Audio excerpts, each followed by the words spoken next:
Voilà, vous vous présentez d'abord. Je m'appelle Mour Diop. Je suis le secrétaire général du syndicat national des auxiliaires de transport du Sénégal. Voilà. Aujourd'hui, vous célébrez la journée mondiale du travail décent. Alors, comment vous voyez la situation des travailleurs au Sénégal? Est-ce qu'on prône le travail décent au Sénégal? Voilà, nous sommes le 7 octobre, une journée que nous commémorons depuis 2008, ça fait déjà 15 ans que nous célébrons la journée mondiale pour le travail décent. Sur ce, on n'a pas vu des avancées significatives et positives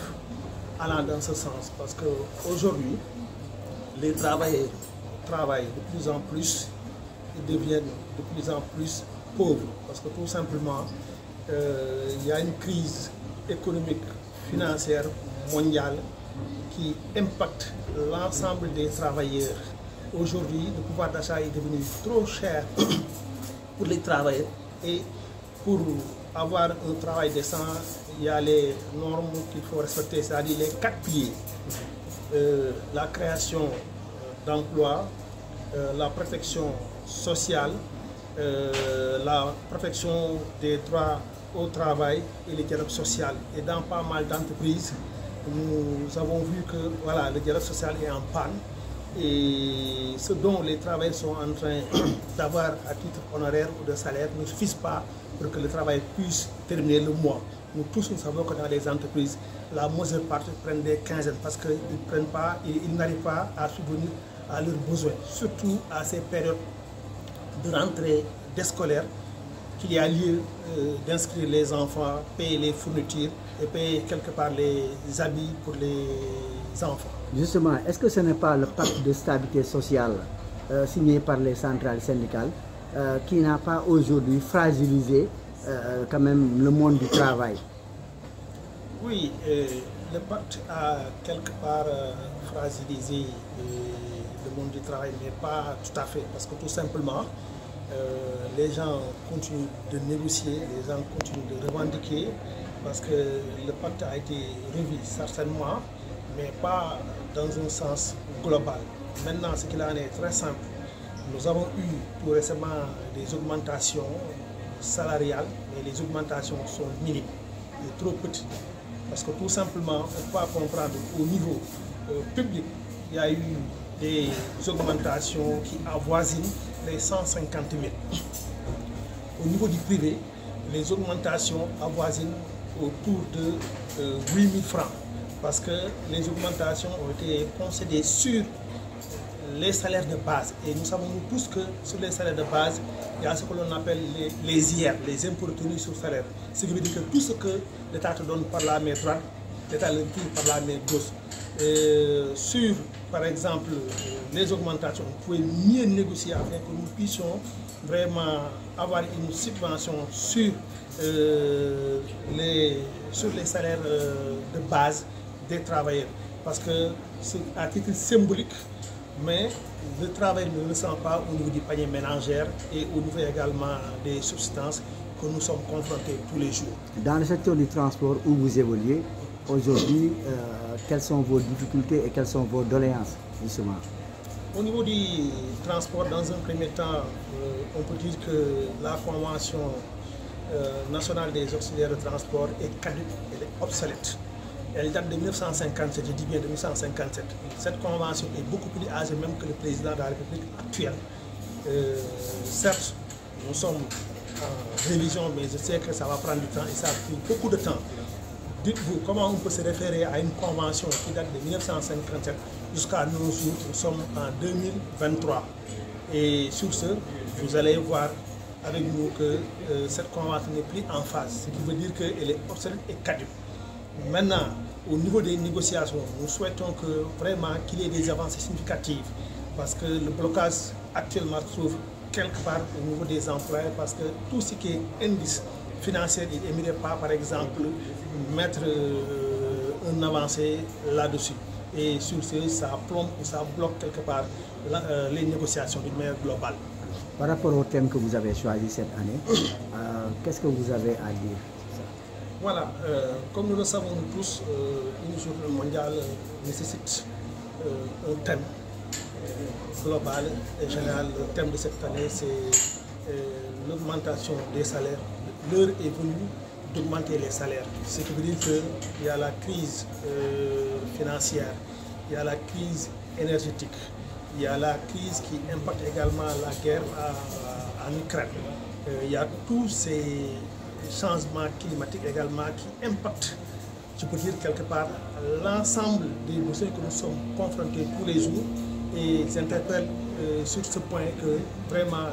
les organisations d'employeurs, de même que l'État, doivent faire des avancées significatives allant dans ce sens. Pourquoi? Parce que tout simplement, les travailleurs sont fatigués, les travailleurs sont suffoqués, parce qu'ils ne peuvent plus terminer du 1er au 30 du mois. Et surtout, je pense que quand on travaille, le travail qui est dans un premier temps source de dignité,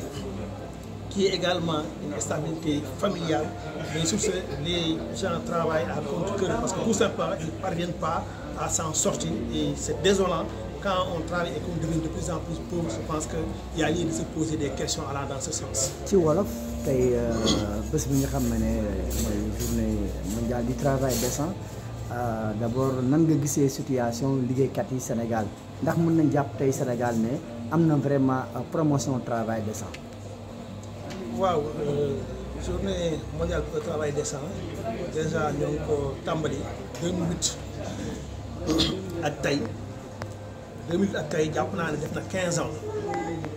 ñu adopté journée mondiale bi ñu koy célébrer au Sénégal un peu partout dans le monde tamit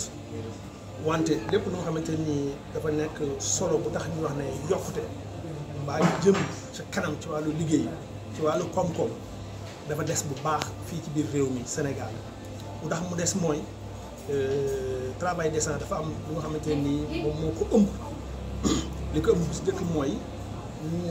jox nit ñi ay liggéey yoo xamante ne ay liggéey yu mucc ayib la liggéey yu mucc ayib bokk na ci contrat bokk na ci liggéey yoo xamante ni maanaam sa wér-gu-yaram du fa jaaree jeex mbaa nga amee fa ay laago mbaa yeneen xeetu jafe-jafe beneen ci topp mooy wàllu protection sociale buy tax ba saa boo feebaree nga mën a faju soo demee tan ba egg ci maanaam war a noppal jox à la retraite nga mën a tamit am pension boo xamante ne ñu si mën a dund yaag sa njaboot te du mën a am yenn jafe-jafe yi beneen bi ci topp mooy ñu jàppale liggéeykat yi ci seen ay droit ñu bañ koo fell bañ koo xaaj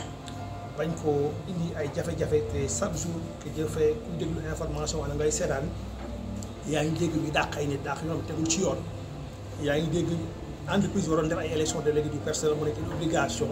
defuñu ko te quelque part tamit ñu ko waroon a taxaw muy état bi ak ñeneen tamit dañu xaw a seetaan ci wàllu woowu bis topp mooy dialogue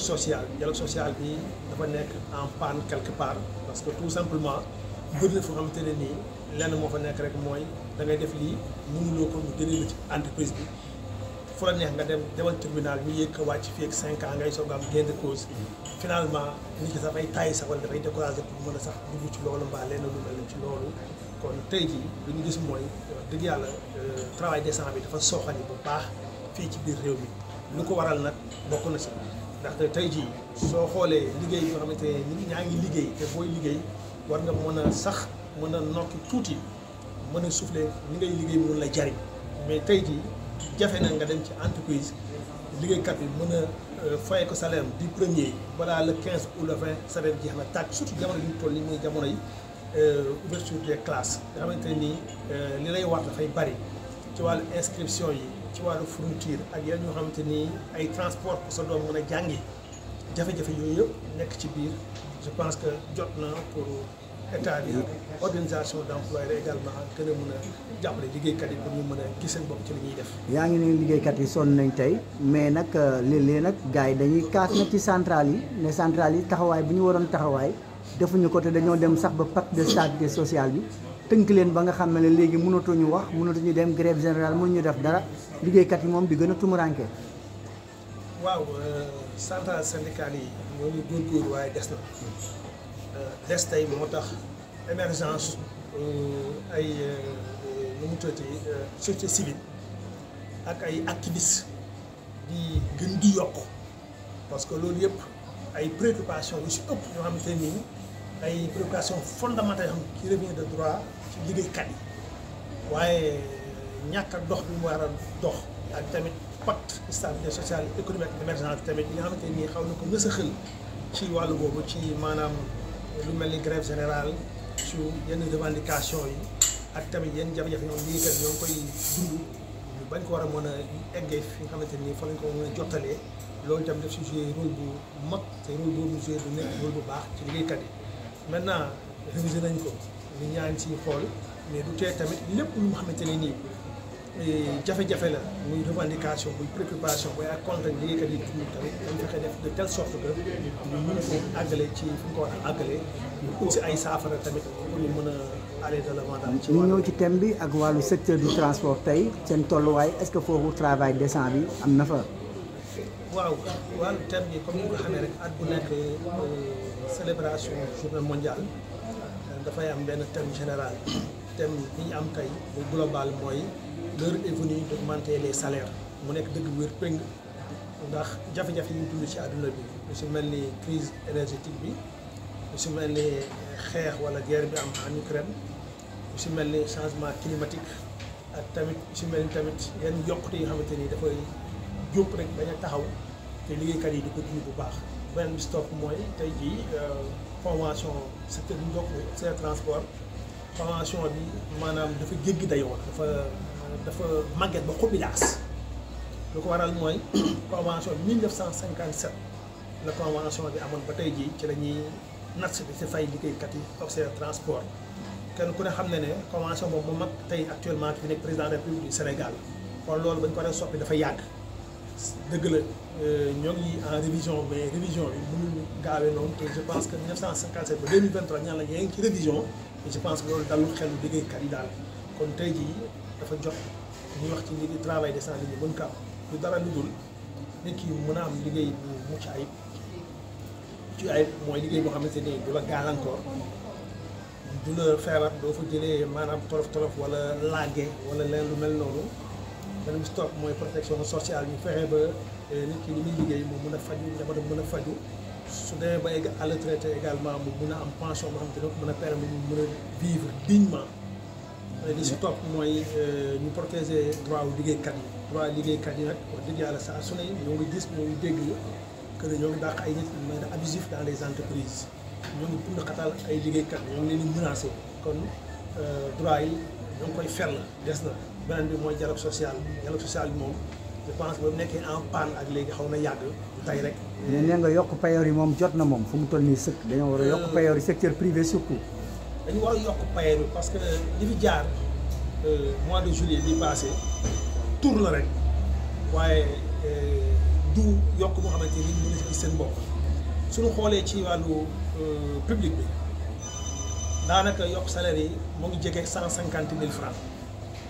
ñun ci wàllu privé bi yokk salaire yi soo ko xoolee ñoo ngi ko yokk ci salaire de base yi daanaka 8000 francs la 8000 francs bi bu mu fàtte nag am na ñuy wax IR impôt sur salaire bu état bi jëlee wàllam kon daanaka dafay des du bari te 8000 francs wax dëgg yàlla pour ko yokkal dama ne baax na de moo gën ñen de waaye li muy faj bariwut tur la rek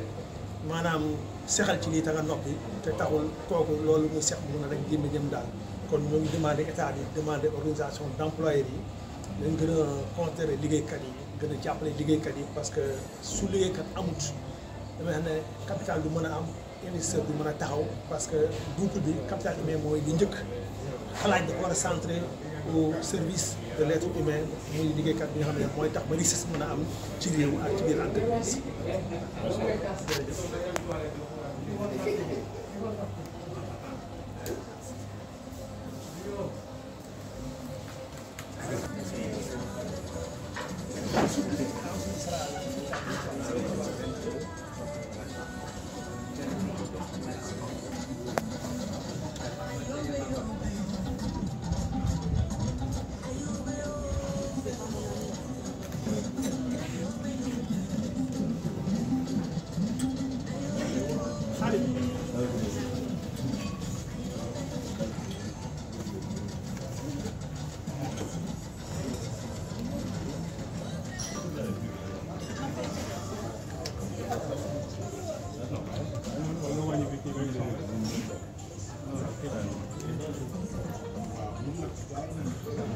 organisateur bi Khadim la du man.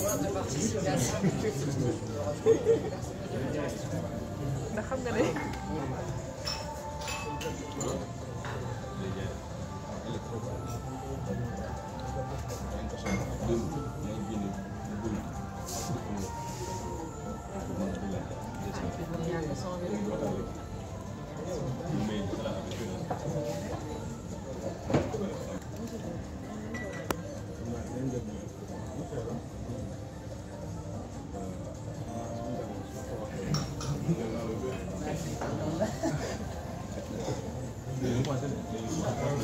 On attend que les c'est bon.